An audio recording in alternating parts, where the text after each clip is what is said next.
Peterzell. Hi. Hi, how are you? I have just spoken to John Marks, and he informed me that you are continuing with your efforts to obtain documents from the CIA that has to do with the ORD program that was initiated by John Marks.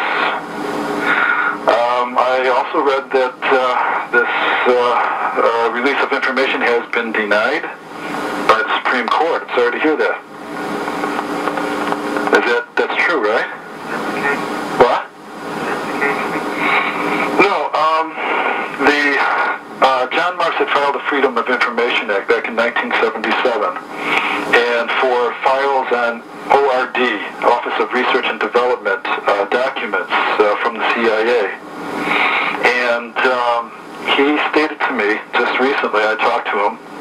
Who are you? Bill Iannaccone, my name is. I'm from Buffalo, New York. And he stated to me that you are, continuing with your efforts to obtain these documents. I think these are two different but related things that you're talking about. His request for the ORD files is, I guess, ongoing. I'm not sure. We may have them all, or all that they're willing to give us, or they may still be processing some.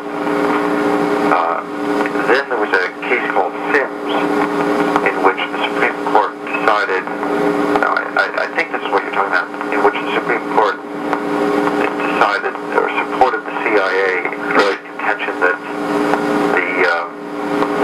that it didn't have to disclose the names of researchers in MKUltra because they were intelligence sources. See, the CIA has statutory authority to protect sources and methods of intelligence.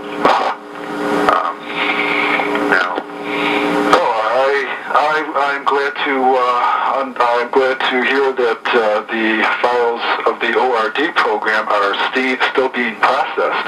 You mean there are still? I'm not dead sure about that. I mean, we have a box of them. Right. Big box.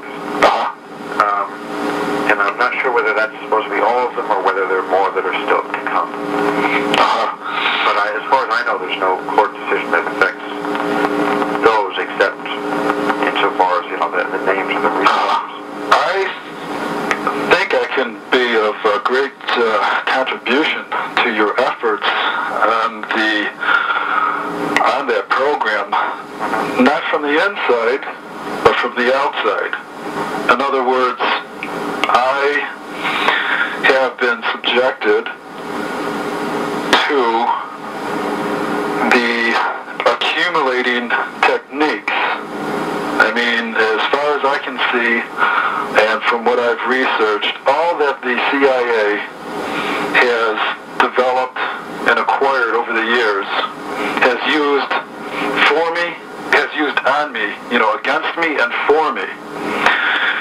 And I have been able to, decipher and make sense of not only the techniques, but what the CIA was up to. In other words, their goals, aspirations, and so forth.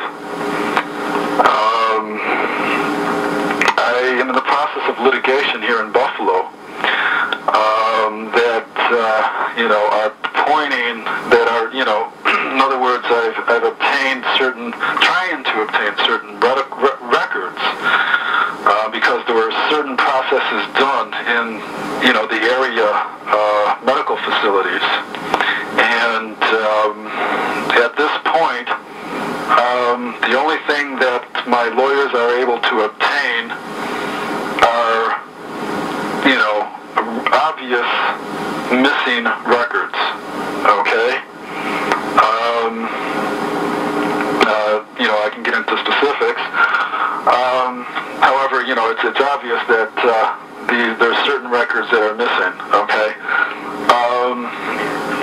Well, what's the bottom line? The bottom line is that if you put all of it together,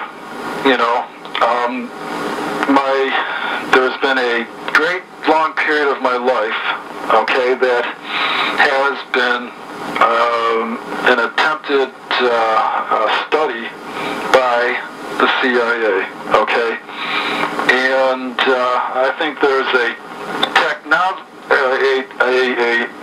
type of technology that has been used that I think that is the reason that the ORD is going to be, very hesitant in releasing.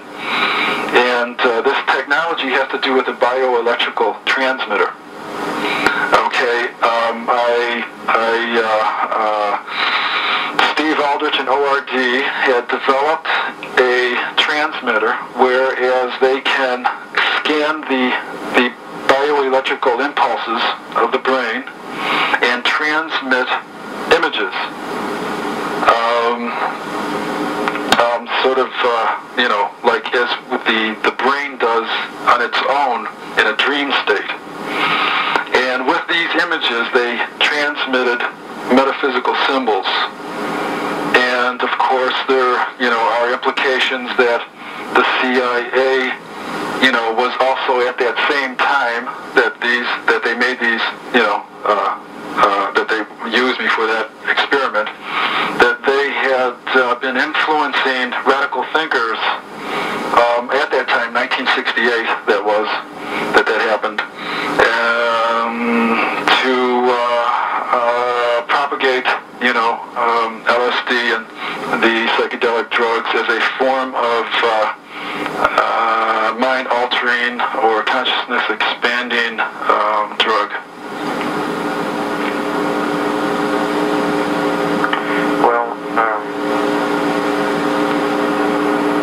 That's quite a discovery, don't you think? Can you show that? Yeah. Like I said, I'm in the process of, obtaining, records. Well, look, you want to write me a letter and have me sit down what you said, but also what the evidence is. Sure.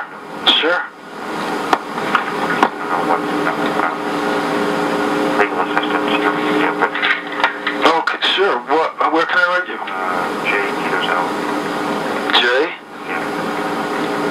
122 Maryland Avenue. Okay, that's 122 Maryland. Maryland, like the state. right, Maryland Avenue, Northeast, Washington, D.C. Washington, D.C. 20002. 20002. Yes. Okay. I do believe that the transmitter that I'm referring to that was developed by ORD has been used and may have been originally developed by ORD for use of transmitting messages from submarine to submarine. And I believe that one of the persons that were also in on this development was Mr. Edwin Land, who was the founder of Polaroid, who also developed the U2. I think that that when the records are released, I will be able to prove this as time goes on. And so I'll be writing you and informing you. I think that this is why the whole fuss has been about over the years, why the CIA has been, so reluctant to release any information, because the information that they release so far only explains, that what they have tried to do with LSD as a sort of like a truth drug, or, how they used LSD and then, put an individual through severe stress, and then, they didn't want to admit, that they were influencing radical thinkers, and trying to actually change the philosophical, take LSD to be less radical, to turn away from actions. Well, to spiritualize. Right. Well, to make people less scientific in their thinking. They were using science to attempt that.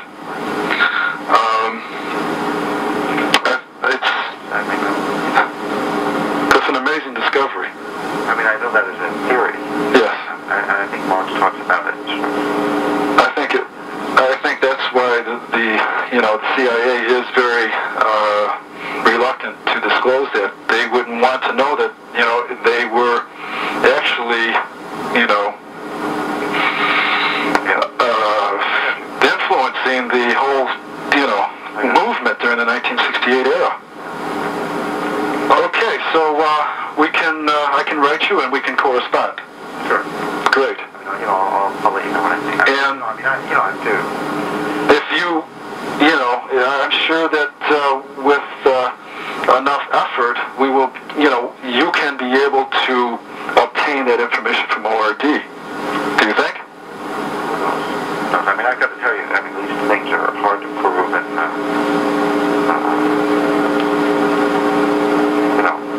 will you be willing to try, wouldn't you? Well, we are trying. Good. Okay. Well, I'll do what I can to contribute to your effort. Okay?